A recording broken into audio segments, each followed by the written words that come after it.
Hi, I'm Dr. Christina Conolly, and welcome again to our MCPS video series, Waymaking. We will be covering a variety of mental health and social-emotional topics in this series.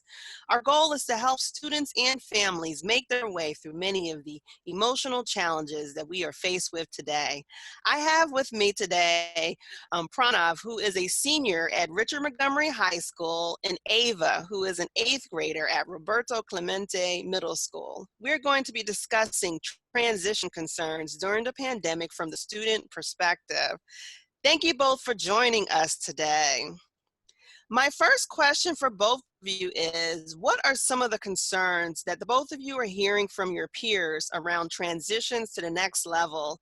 Transitions include going to high school or college, going from middle school to high school, and then also maybe even 5th graders who are going to middle school. What are some of the things that you're hearing from your peers?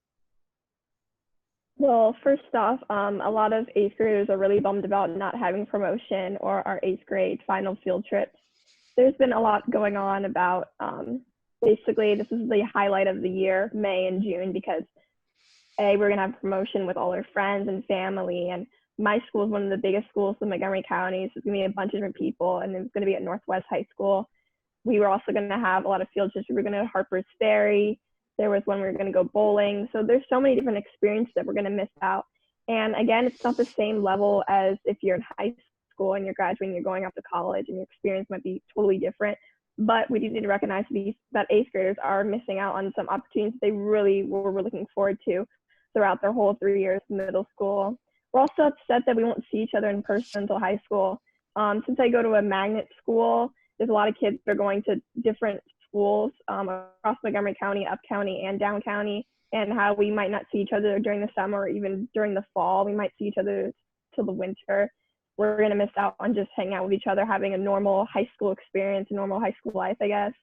We're also might miss, a lot of fall activities and sports, whether it be club sports or high school sports, like going to football games and going out to eat afterwards and things like that you're really looking forward to, or homecoming that you're really looking forward to as a freshman in high school. And then there's also a lot of things about how we're reconnecting via social media like TikTok, Instagram. Obviously, a lot of middle schoolers use TikTok. But then also we noticed that this experience, this social distancing has really brought out the best of both worlds. It brought the true colors of everyone. And so there's been a lot of things going on TikTok where there's been a lot of racist videos that's been resurfaced and everything. And not just obviously like in Maryland, but just across the whole East Coast and the country. And people are basically learning about people's true colors and like friendship, things like that. So people are really taking a step back and reflecting on their life and their life's choices, which is a good thing, but also might be a bad thing because you might have regrets. Thank you. Thank you for that perspective. I really appreciate that. And Pranav, what are some of the things you're hearing from kids in high school? Yeah, so I guess for high school students, it's a big pool of concerns because there's stuff about college, there's stuff about wrapping up our entire 13-year primary and secondary school experiences, and then there's a lot more. But in terms of finishing up the school year, a lot of students are concerned about sending their transcripts to colleges, or when will they find out about their AP credits being used for college courses. And in a more social perspective, there's a lot of concern about when will we be able to see our peers and kind of close up sentimentally all these years of being together in school, and specifically our last 4 years in high school together. For our school, there has been a lot of communication about, how we're going to have a senior celebration, how we're going to have a virtual graduation. And some schools have also been doing that across the county. But we really wanted to, kind of address if there's a possibility that once things are kind of going back to normal, once the public health standards are allowing people to, meet up again and it's going back to normal, if there's some way that, we can once again reunite and have a more of a traditional graduation experience. Because how many times can us students have the experience of wearing a cap and gown? So that's something that's been a huge concern in terms of, wrapping up high school. But the predominant concerns are actually preparedness for college and what's going to happen in college. And specifically creating a support system for the students, whether they're going on to college or other post-secondary plans, just creating a sort of support system that can, clarify what the students' next steps, right? So what I mean by that is, like some schools are already deciding that they're going to open up for the fall. The UCs just announced that they're going to open up their campuses for the fall for students to go back during the fall semester. But like in terms of adjusting back to, norms once this quarantine thing ends, whenever that happens. And also in terms of academic preparedness, since like, first of all, tomorrow is the last day for seniors. And on top of that, like the past 2 months has been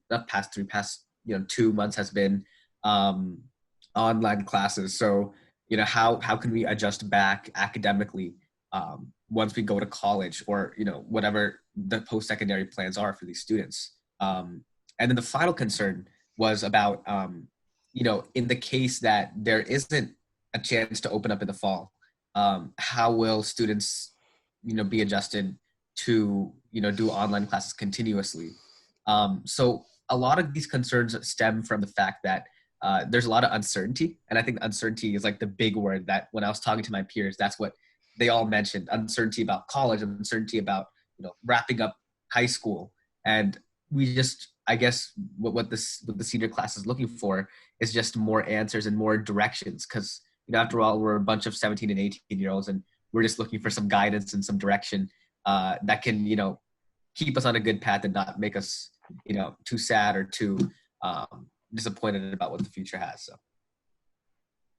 All right, thank you. And definitely when we think about the concerns with the uncertainty of what's going on, I mean, you're hearing on the news, on social media, people asking like the what ifs, like what's happening with college, and hearing reports about this school deciding not to do it and this school's opening, and like you just don't know, like, and everyone's waiting like, well, what's going to happen with, my school, or what's going to happen with if I'm graduating my job. And and Ava and her comments about social media and seeing what people are saying online, because social media can be great in terms of reconnecting, but sometimes you see, like you say, like the true colors of people, because they think that it's anonymous and other people aren't saying what they're saying, and they can just speak their mind. And sometimes it's good to hear, and other times you're like, whoa, I didn't quite know that. And then it does make you think about, like the people you're around and interacting with because of the comments that they're making. You're around each other more on social media now instead of just being in person. So with that is definitely a change, but sometimes getting to know the true person is, beneficial. All right. So, and a lot of things you're saying. So I have a fifth grader who's transitioning to middle school, and a lot of the same things you're saying her and her friends are also saying in terms of like her safety patrol picnic was canceled, and her field trip to Mount Vernon, and the bowling trip, and then the fifth grade commencement, all those things, like they're regretting that as well. So you're all experiencing similar things that folks are experiencing around the country. And how to help with that, is, for the adults, our next steps. Yeah, thank you for those comments. That's really, really good point. And it's disappointing to see that even it's in our county itself, when the decision was made by the Board of Education to have the LGBTQ course in Montgomery County, there was a lot of hate spread around. But that just reminds us that, in these times, we always have to reassure our peers and just our entire community that we have to be more united, especially in times like this. And, spread love rather than hate, and spread support. And on that note, thank you for allowing us to share our own perspective. And thank you so much. I have a couple questions for you. So what are some of the resources available to help students during these transitions? Right. And I'm going to break this down based upon kind of like where you are in terms of your transition. Okay. So, and some of them are similar and some of them aren't. So let's think about for those who are transitioning to either middle school or transitioning to high school. So first, some of the things that help you with that is once you find out like your schedule and who your counselor that's going to be assigned to you is for next year, ask to meet with them over summer to get to know them, ask any questions that you may have about middle school or about high school. Also, like going on the school's website to see, like maybe you're interested in certain clubs or organizations to help you to get to know other students and being able to connect. And that also, does your school have like a peer buddy or mentoring program? Can you sign up for that to get to know like a student who's, been in school for a while, to try to connect with them virtually at first, or at least you come into school knowing somebody who's been there for a while, who can tell you what's going on, show you the ropes around the school, and that you can go on their website. So if you get your schedule, then you can go try to look up and see like who are your teachers, and what are their names, like what is their email addresses, and maybe get a chance to see like who your teachers are, get to know them a little bit better before you go. So it's not like, the first time you get there, like, oh, who's this person? How do I say their name? Like get to know some of these individuals at first. And then for those who are leaving high school, and I'll start first with those who are transitioning to college, each of you should be assigned a college advisor. And so just like for those who are going to middle school or going to high school, get to know your advisor. So if you have questions about college, you can get some of those questions answered about what it'll be like when you first go. I know for me, like my mother and I met with one of the advisors at at Loyola when I went, and talked to him over the summer to talk about my courses and what I wanted to do, to try to get some information about the school and kind of what were some of my options. And you can do some of those things virtually. And then also for those, there may be students who have financial concerns. So maybe going into the pandemic, let's say if your parents lost their job, or maybe there's a reduction of income, what can you do to change and go on and maybe have to adjust your FAFSA to see, is there opportunities for additional financial aid? Your college advisor can support you with this. There is also additional information for parents and for students if there's also additional aid. So through some of the laws that came forth in providing support for families during the pandemic, there is there's a special type of grant that was made available for families who were impacted by COVID-19. And so there's additional funding in terms of federal grants that are available for families. So you're kind of wondering like, oh my goodness, I can't go to college because I can't afford it now because of these new financial things that have happened to my family. There are new opportunities for funding, but talking with your college advisors, talking with your departments of financial aid at the university or college that you're attending, and see what options are available for you. Also, is there a way of connecting with other students that are attending your college? So joining maybe some of the groups on social media, so you can get to know some of the students, other activities that are going on in college, looking at other student clubs at colleges as well that you may be able to participate to. And then there's also certain colleges have activities for new students, and that might be even more important now than before, just so you're getting a chance to meet new students. They're going through things that are similar to you, and being able to interact with these groups virtually can provide support for you for that as well. But then also, let's say if you're a student who is transitioning to the workforce, talk to your new employer. See if you can connect with any of the current employees at the job that you're going to, so you can get a chance to know who they are before you start work, and depending on what your start work date is. Maybe there's an employee orientation that you can attend to help you to get to know some of the employees and some of the functions of the job workplaces, like things like timesheets, leave, so forth, like getting to know some of those basic things when you start your job. And then are there other social media groups for those who work in your place of employment to get to know other folks that are there, get a chance to know kind of the culture of the job, what are the expectations, because things may be different different? Because if it's a job, let's say where they're working virtually and getting to know that, or is it a job that where you're an essential employee and you're required to go in to work?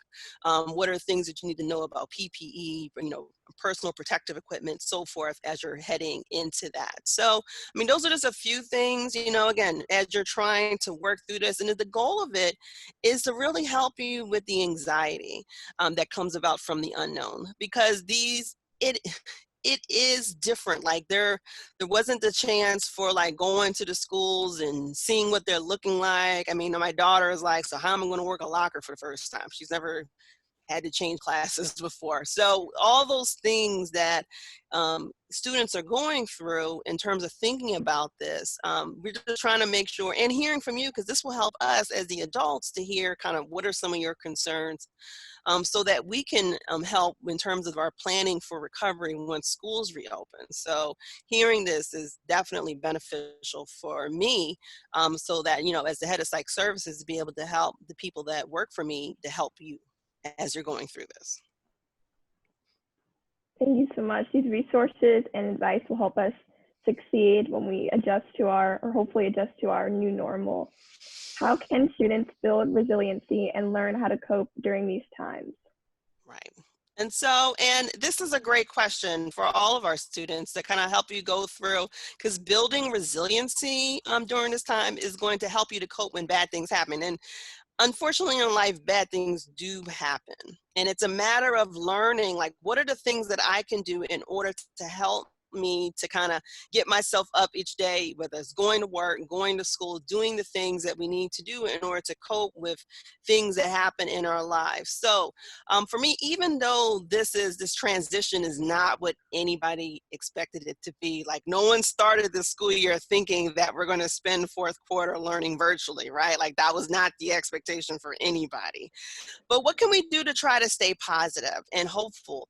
What are we doing to engage in self-care, taking care of yourself during this time? What can we do to find the positives in what's going on? Or even like the opportunities that is there. So one of the things in working in the crisis world, we look at, there's a character that is based upon the Japanese language, and it's the character for the word crisis. And in crisis, there is great danger, but there's also great opportunity. So what is the opportunities that each of us can find to help us to become better, to get to know ourselves, to make sure we're doing things to help each other? Like for me, I found out like I'm exercising more than I ever did before all this happened, which is great because I need to exercise. So what are some of the positive things, the opportunities that we can find through this? And that what are some of the routines that we can build for each of us that supports our mental and physical well-being? Because all those things are important during this. How do we stay connected? Many of you talked about things that you're doing in order to stay connected with your friends on Instagram, TikTok, or other means on other types of social media platforms to connect virtually with each other. Maybe some of you like to write, so you could write a journal. Keeping track of kind of the feelings, the emotions that you have, putting them down to paper. I can imagine like 50 years from now, people are going to be looking like, so what did students think about? How did everyone manage this during this time? And some museum may be asking you for your journal. But and sometimes putting your thoughts to paper can help in terms of allowing your brain to process what's going on. And it allows you time to think, so you're not ruminating on it. You put it down and you can go back, reflect on it later. And sometimes it just helps, like if you have thoughts that are going through like, oh, this sucks, it sucks, and writing it down and putting your thoughts can help you to feel better about what's going on. And so for different students, writing is a great way of doing that. And then we talked about staying physically active and also finding a hobby. So if you don't, like, let's say you're looking for something, what are some things that I like? Or maybe it's photography and learning using different type of filters and stuff on your phone, and going when you're taking walks outside and seeing, the beauty of nature that's out there. Or maybe you want to learn how to knit, or who knows what it is. Whatever, finding a hobby that you enjoy that can help you to take your mind off of some of the negative things that are going on due to the issues around this transition. And also mindfulness is a great tool to use. We have a video with Waymaking that talks about the Mindful Moments series that are going on. You can find them on the MCPS webpages. If you want to look and try to practice some of the mindfulness strategies to help to de-stress and to, especially when you're getting upset, taking time to breathe and relax in order to get your heart rate back down again when you're feeling bad. And so, and also going online and see, like, there may be other websites, podcasts that you can go and other things that can help you in terms of looking at some of the resources that are available to help during this time. So there's a lot of things that are out there. It's just a matter of making sure you vet it to see, is it really something that's helpful, or is it something that's kind of like, because, you know, sometimes I'm on these groups and you're seeing things and it just gets you all riled up and upset. And you're like, you know what, I can't deal with this today. I need to look at something positive. And maybe it's like a funny cat video or dog video or something to get your mind, to lift your mind up so you're not thinking about these negative things. So going and finding these things that can help you. And, you know, like I saw one of my coworkers did this TikTok video, and I didn't even know she did TikTok videos. And I was just like, oh my goodness, that was really funny. She's like a comedian. The things you find out from folks now that we just never realized before all this happened. So using some of these strategies just to help, because we know it's hard. A lot of things you're talking about, it's difficult. And we acknowledge that. And we want to put things in place in order to be able to help you go through this transition. Because remembering that, you know, we're all here together and working and going through this. So, and as with this, and as our closing thought for today, I really want to thank you, Pranav and Ava, for taking your time and joining us today. I mean, this is, you shared so much information with us in terms of what you're going through. I express from the bottom of my heart just how grateful I am for each of you coming forward in your leadership capacities and sharing this information with us and with the community and helping our families to know what are some of the things that you're going through. So again, I just want to thank you both for joining us. And at the end, we want to thank our viewers for joining us today for our Waymaking series. To send us additional questions that you want to discuss on the show, or if you want to go on to our Waymaking playlist to see additional videos that we have in this series, please check the links that are on your screen. And as always, please join us next time for MCPS Waymaking.